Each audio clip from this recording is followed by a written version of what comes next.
যাবো না। কীভাবে যাবেন এখান থেকে? ও ট্রেনে যাবো, ট্রেনেটা চলে যাবেন? হ্যাঁ, একটার সময় ট্রেনে। তা বলতেছেন আপনার কাছে টাকা নাই, এটা টাকা কীভাবে নেই, যাবেন? ট্রেনে বলুন সমাবেশে যাবো, ঢাকার ট্রেনে উঠে ট্রেনে ফ্রি নিয়ে যাবে? নিয়ে যাবে। ওই তো টিকিট মাস্টার ধরে তো আপনার জেলখানায় দিয়ে দেবে। জেলখানা দেবেন, সমাবেশের কথা করলে সব। ও বিএমপি সেই একবার হাসি নিয়ে গেল না খুলনায়, কত লোক ফিরে গেল, আবার টাকা দিও, ও খুলনায়। তাই? তা আপনি এই বিএনপি করেন, তা আপনার মারধর দিবেন না ওই আমলিওয়ালারা? আমার মামুনা চেয়ারম্যান। তাই কি? আপনার মামুর নাম কি? মকুল কোন ইউনিয়নের চেয়ারম্যান এটা? বাহাদুরপুর। ভাদর ইউনিয়নের চেয়ারম্যান।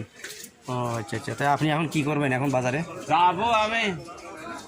তা এমনি কাজ কাম করেন না আপনি? কাজ করিনি, আমার কলেজ সমাবেশ, এক সমাবেশ থেকে লাঠি খাচ্ছি ঢাকায়, তো মাছ ধরে খেয়ে অভ্যেস হয়ে গেছে। ও মার খেয়ে খেয়ে অভ্যেস হয়ে গেছে আপনার, তাই না? পিঠের চামড়া খুব শক্ত আপনার, গন্ডের